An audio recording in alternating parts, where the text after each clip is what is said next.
worse for women to do intermittent fasting and skip breakfast. And, we're not crying at the man flu like most men do, so. Posed greater risk to women. Oops. Okay. Hello, welcome back to The Worried Well.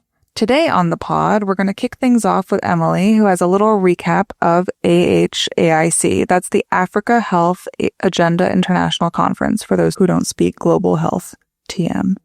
Picture this: endless panels, passionate debates, and enough lanyards to start a small craft store. Spoiler, she has thoughts. And then we're going to get into some femtech topics, also known as the corner of the health world, where people finally realized women exist and maybe deserve better than a period tracker. A period tracker that steals data, no less. We're talking research inequities, innovation, investment, and whether the tech is actually solving problems or just repackaging a heating pad with Bluetooth. Let's go. Love it. Okay, so as Ariana said, special current condition segment brought to you from Kigali, Rwanda. So I just spent the last week at AHAIC, Africa Health Agenda International Conference. It's kind of as if global health had a Coachella, or I guess that would really be UNGA, or maybe the World Health Assembly. I guess the better corollary is probably Africa Burn. Africa it was organized. Burn. I've never gone, but Yeah, I think I it like would be that. that. So it was organized by AMREF. They brought together about 2,000 people, think government officials, people within the Ministry of Health of all of the different African nations, a lot of funders, your Gates, your Welcomes, your Rockefeller, no one in sight from USAID, no surprises there, as well as a sprinkling of pharma, really everyone, your GSKs, your Pfizers, your Roches, and then some of the smaller Indian manufacturers. So, and the goal of the conference was really to talk about the future of health in Africa. And, obviously the elephant in the room is, what the F do we do with no official development assistance? So that was a fun topic. Was there a sentiment of distress around that, or did people feel pretty confident that they could cover it with public funding? Yeah. I think it's super interesting because I would say the sentiment is essentially nobody is saying that development assistance needs to be around forever, but rather than it being a gentle weaning, it's essentially just ripping the Band-Aid off immediately. But the general sentiment is we need to own everything, and everything needs to be Africa-led. We need Africa-led solutions. The reality, though, is that there was an interesting stat, which was the average per and this probably needs to be fact checked, but I think it's generally accurate, which is the average per person spend on health is about $40. That's what most governments can afford to spend on each of their citizens. But in African countries, but compare that to the US, where you can spend about $14,000 per person per year. So there's you're starting from a place where there's just a huge gap. So what that really means in practice, and that makes sense because the US is so wealthy that, as countries become wealthier, they by definition will be spending a lot more per capita. Exactly. So then the question becomes what do you do with that $40? And I think the best value for money comes from focusing on prevention. And that was actually the first thing that I was going to say, which is that vaccines definitely had a main character moment because it's way cheaper to prevent illness than to treat it. So that was definitely something that was being pushed quite heavily. I actually got to meet Seth Berkley, which was kind of a public health nerd girl, fangirl moment. I think I told him I was a fan of his. I'm sure he loved that. He kind of did. He's actually coming out with a book in September. So maybe we can get him on the pod. That would be really cool. Yeah, we could do some promo for him. Obviously, he's the former Gavi CEO, Gavi is an organization that has been heavily hit by the funding cuts, which is interesting. They're currently in discussions for replenishment, I believe. Anyways, probably things I can't say on this pod, but obviously Gavi is huge in this space. But so what he was saying is that this needs to be an area where we really need to double down. They also had some really interesting sessions on some breakthroughs in the vaccine space, mostly around malaria. So there's a new hot girl in town, which is a new malaria vaccine. It got pre-qualified by the WHO, I think about 6 months ago, and they're starting to roll it out across, I think, like Ivory Coast, Nigeria, Sudan. Actually has decent efficacy, like some 77% or something, which I think is a bit better than the other one. But I think it's kind of like, apparently you're not supposed to choose favorites for malaria vaccines. Like, we love them all. But makes sense. I guess the best malaria vaccine is the one you can get your hands on. That's 1000% correct. And I think that's a lot of the position. Although apparently there's also going to be some new monoclonal antibodies coming out, which may even work better than some of the vaccines. So I think it's like a watch this space type of thing. But yeah, that was really interesting. MSD/Merck talked a lot about their Ebola Zaire vaccine. So that was cool. So anyways, yes, number one, vaccines had a main character moment. But then I think the flip side of that is really this double burden of disease. And there were a lot of topics and discussions on NCDs as the new pandemic. And pharma had a lot to say about this. Obviously, they're the ones with a lot of the solutions. So the continent's kind of facing this double burden of disease. Same thing here, though, because of the cuts in funding is kind of being reprioritized to treat infectious disease, HIV, TB, etc. While at the same time, there's kind of this like looming challenge with growing rates of cancer, diabetes, CVD across the continent. So there was a lot of chat about that. Novo Nordisk Foundation, which is like new-ish on the scene for me, was talking a lot about what they were doing around capacity building and training up healthcare workers to help with type 2 diabetes. Roche was also there doing a lot of stuff around genomics integration, which I'll chat about in a second. But also, the challenge is the funding one, right? Like, how are you supposed to pay for cancer care when your health systems are like struggling for funding? And then I think just like the thing that I actually found the most interesting was the stuff around genomics and AI. So this actually, and like Roche is doing some pretty interesting stuff around here. So only 1% of global genomic data comes from Africa. I think it's about 2% if you think about Black Americans as well. But obviously we know that there's a number of genetic diseases like sickle cell and others that are kind of uniquely African. The other thing that someone said, which I thought was super interesting, is that apparently there's more genetic diversity between two Africans than there is between an African and a European. Probably also that needs to be sense. fact checked. Yeah. And like, because it's like so huge, like it probably needs to be fact checked, but I think like that really stuck with me. Anyway, so they launched this like African genomics moonshot. It's like being funded by Roche, and it has the goal of sequencing 50,000 African genomes. And I thought that was really cool. So yeah, and then there were some sessions on climate change that like the Wellcome Trust and Rockefeller are leading. But yeah, I think like lots of chat about how we can address and overcome some of the human resources and health shortages as well. So like Rwanda only has 15 radiologists for 14 million people. So how can we actually think about, things like using AI to actually help them to speed up diagnostics? So I don't know. It's like when you think about it in those types of settings, it's so much, I feel like there's so much less fear around people losing their job because literally there's not enough people there to even address some of these challenges. Yeah.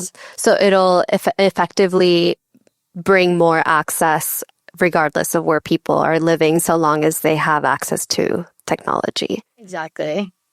Which I think is like, there was a lot of chat about AI, and then it's like, well, so many people don't even have, there's still like an internet crisis. So, you know, I don't know. We'll have to see. But I think there's a lot of interesting, like, locally led solutions that we're going to see in kind of this like AI and health, at the AI and health nexus, which I think would be a good pod epi at some point. I agree. I especially am curious about this climate change as a health multiplier topic, because of course the places that will be more heavily impacted by climate change are those in the global south.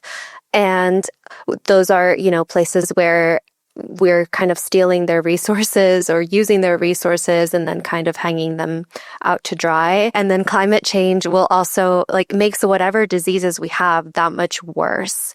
So I see this as like a complete topic. We need a deep dive. We all need the malaria vaccine.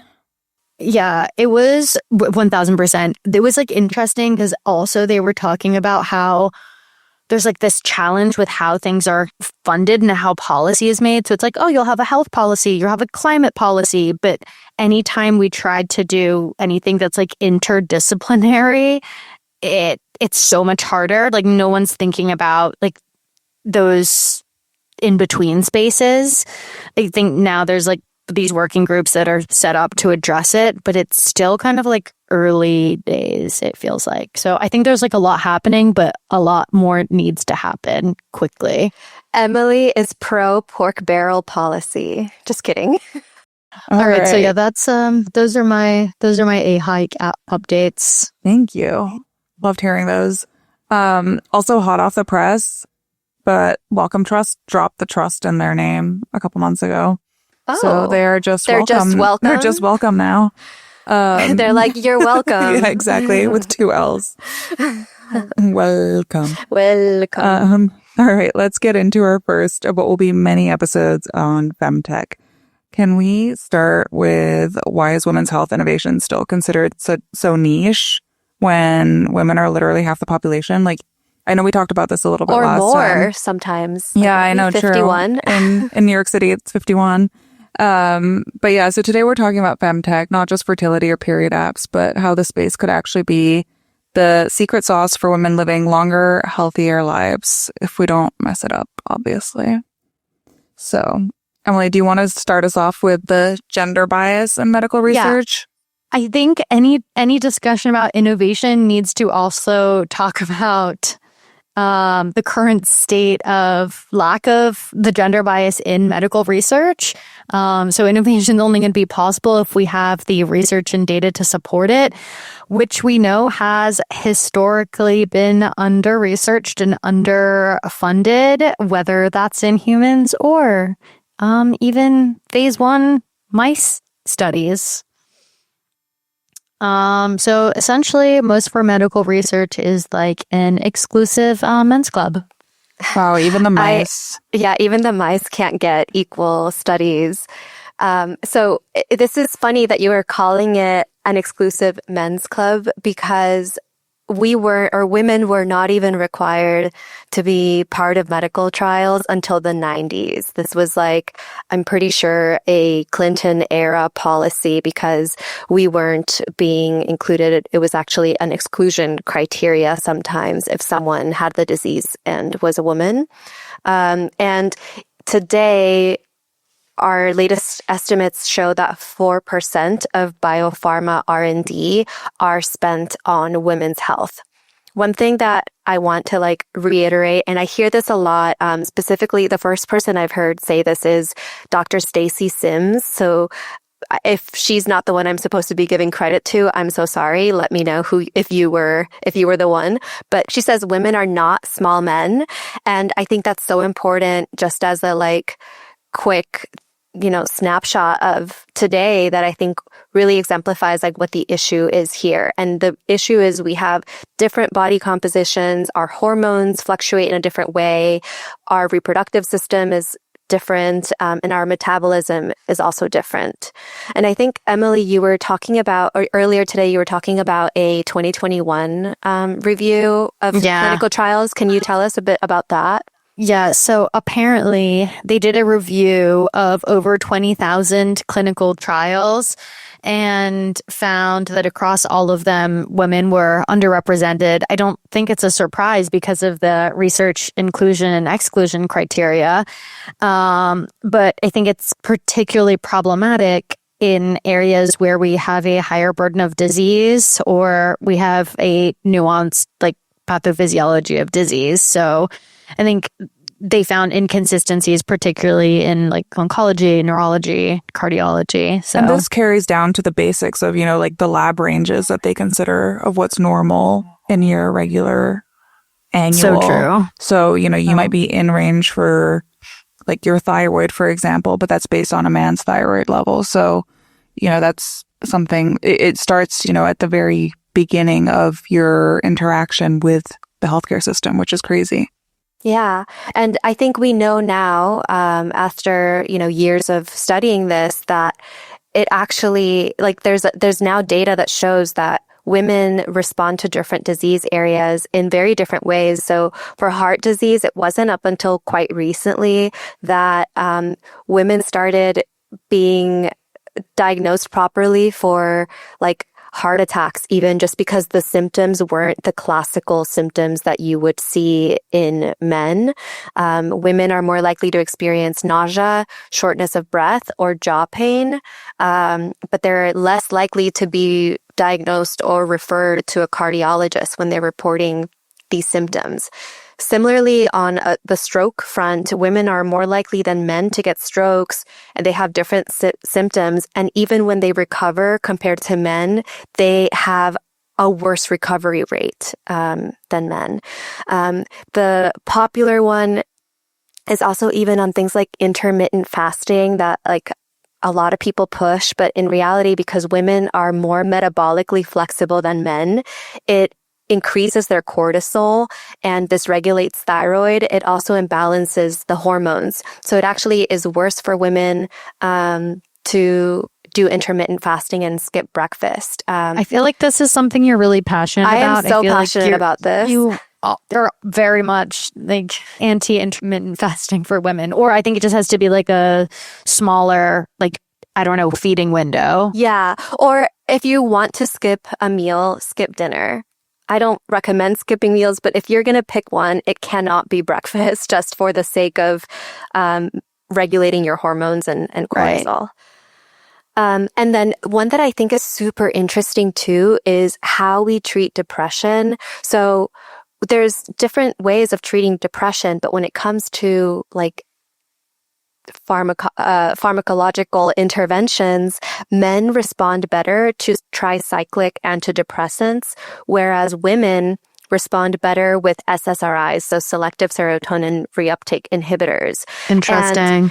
And this took like a full-on study, like after women were already being prescribed the tricyclics, and just being guinea pigs and being guinea pigs until they realized actually, we can't do a one treatment fits all.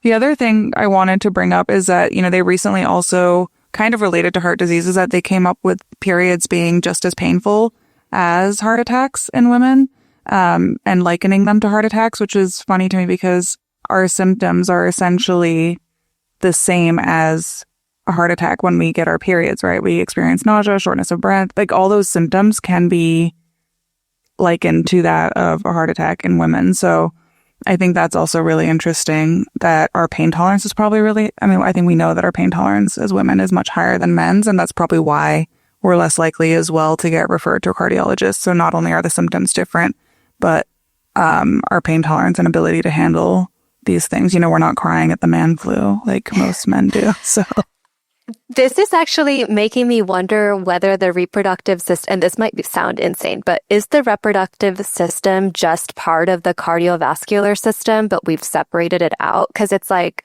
I don't know, it feels right. I don't know.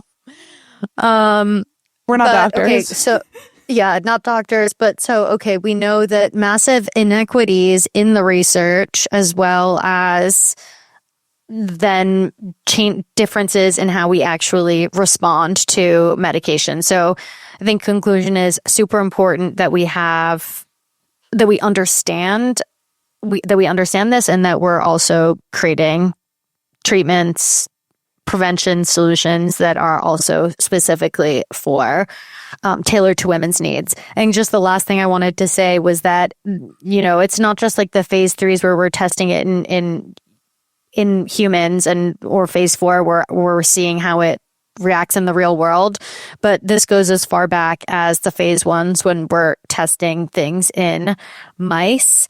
So, I think that apparently, it's even like they tend to use more mice as well in the studies because of fewer hormonal fluctuations.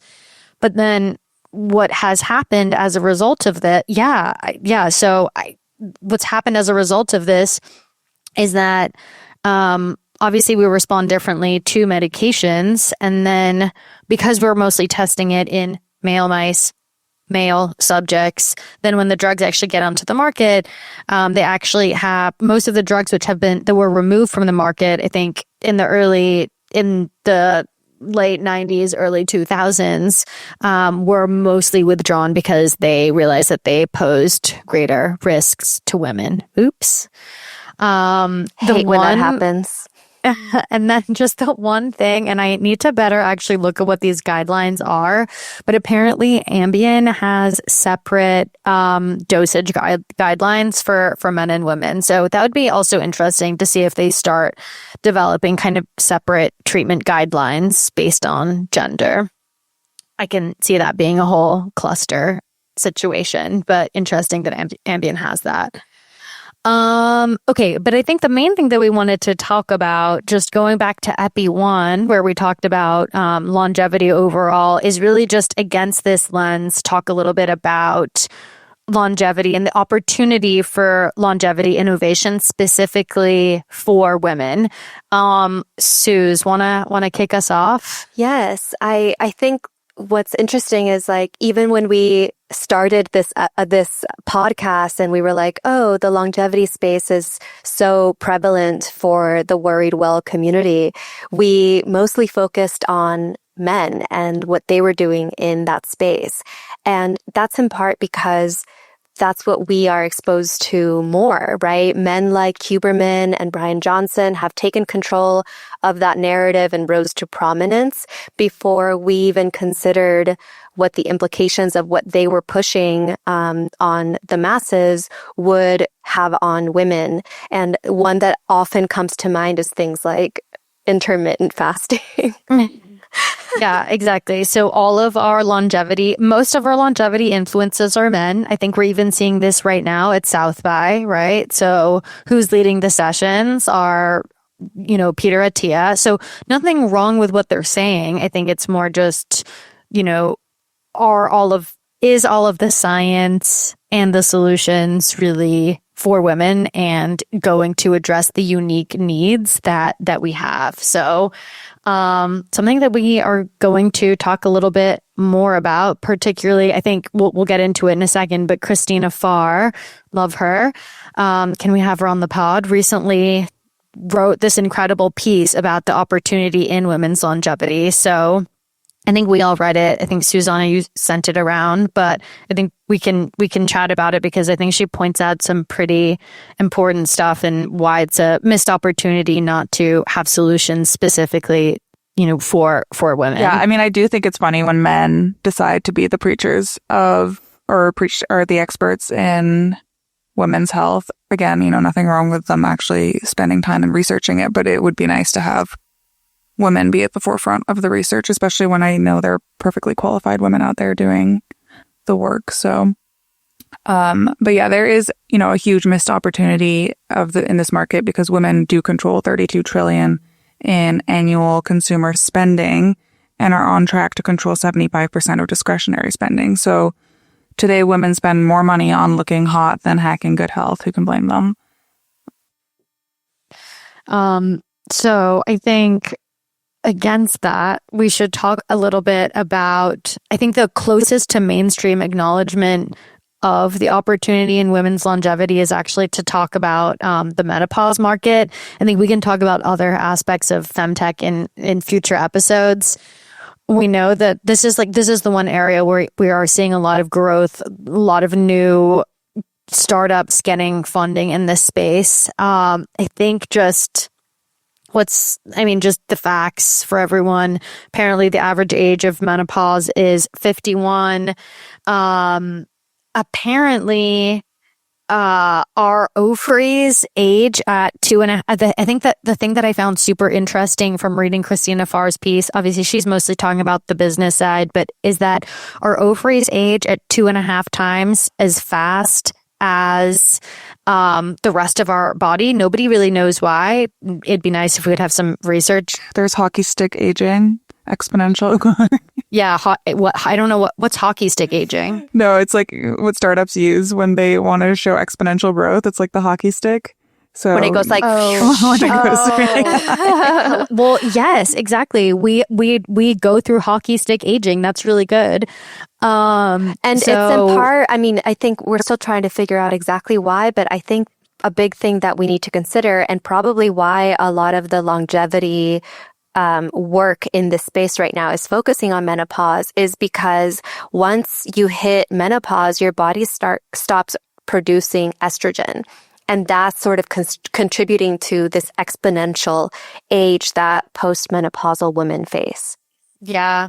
So luckily we have our gooped up gals, aka Gwyneth Paltrow, as well as Naomi Watts, who are actually, now that they're kind of getting to that age, are sparking a lot of conversations around menopause. I think it's like a really interesting area to get destigmatized.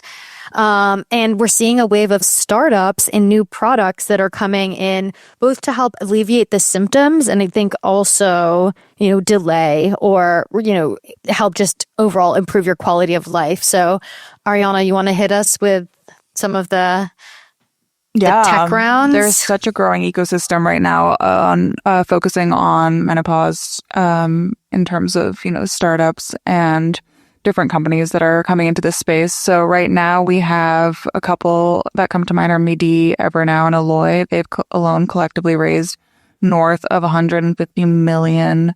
And then there are others. So there's Vitel. I don't know if that's how it's pronounced. But it's a women's health intelligence platform which balances exercise, nutrition, stress management, community, and sleep to support data-driven protocols and personalized care for the unique female physiology. And they do place a strong emphasis on VO2 max, which is now considered the best longevity marker, which honestly, I feel like these markers are kind of, let me know if you think otherwise, but I just feel like everyone has a different longevity marker, right? Like some people have grip strength, some people have VO2 max. I think it's just, you can measure your overall health. And I'm a grip strength girl, but that's because my cardiovascular health is not exactly the best. Same. Yeah, honestly, the VO2 max, though, is so hard to change. I asked ChatGPT what I should do to improve my VO2 max by 10%, and it was honestly worse than going to boot camp. So I don't know. It's all just it's kind of bleak on the VO2 max front. Yeah. Good luck. I found out doing therapy with my therapist, EMDR, which requires a lot of breathing, that I actually don't know how to breathe. So I might have to start there. Breath maxing. Next, we have Midi, which is a virtual care platform aiming to close the care gap for middle-aged women. So it's currently focused on menopause, but it plans to expand to other areas and conditions. We also have Function, which is not to be confused with Function Health, but it brings together lab panels and personalized medicine.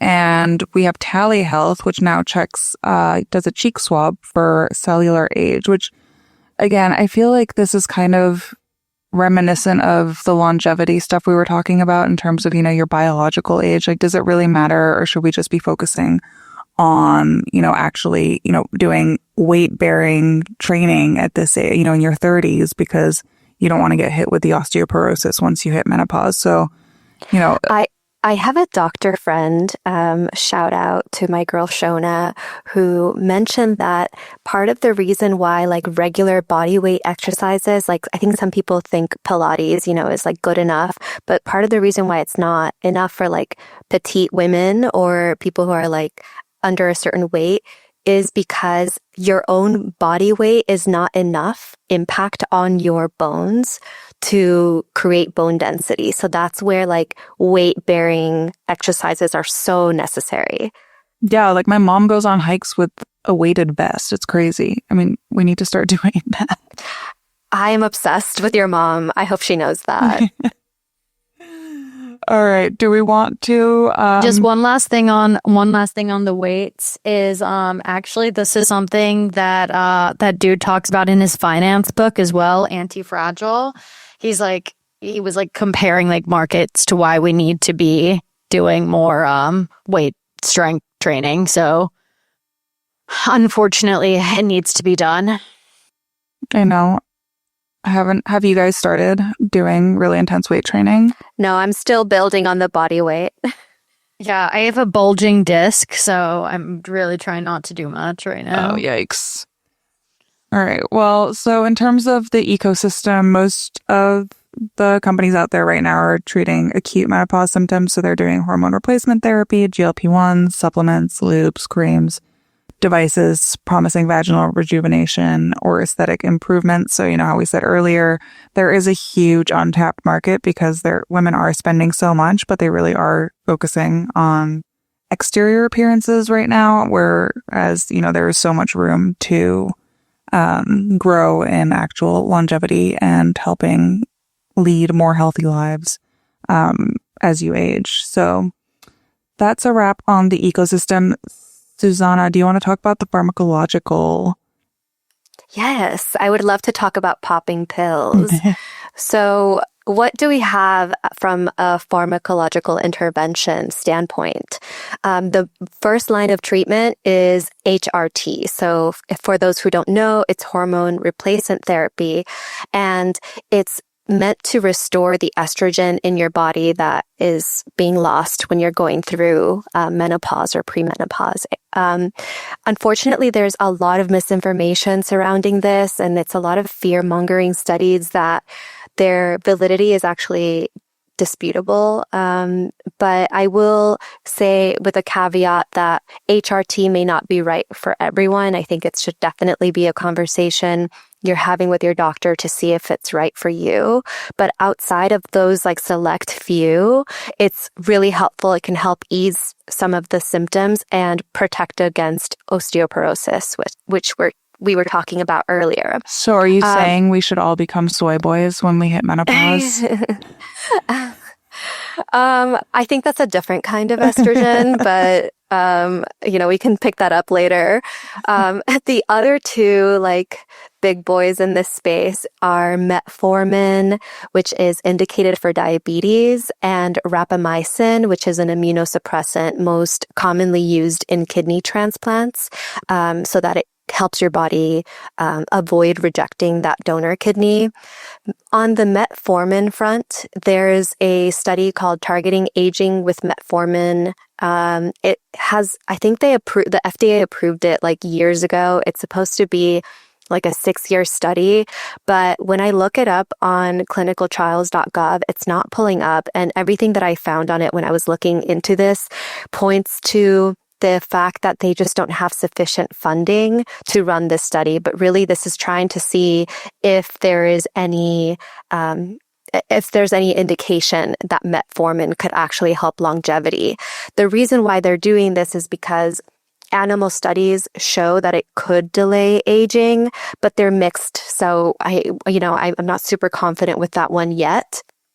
On the rapamycin front, Brian Johnson was like famously on it for years, but he tweeted in November, I actually don't know how long he's sampled it, but he tweeted last year in November that he's discontinuing treatment.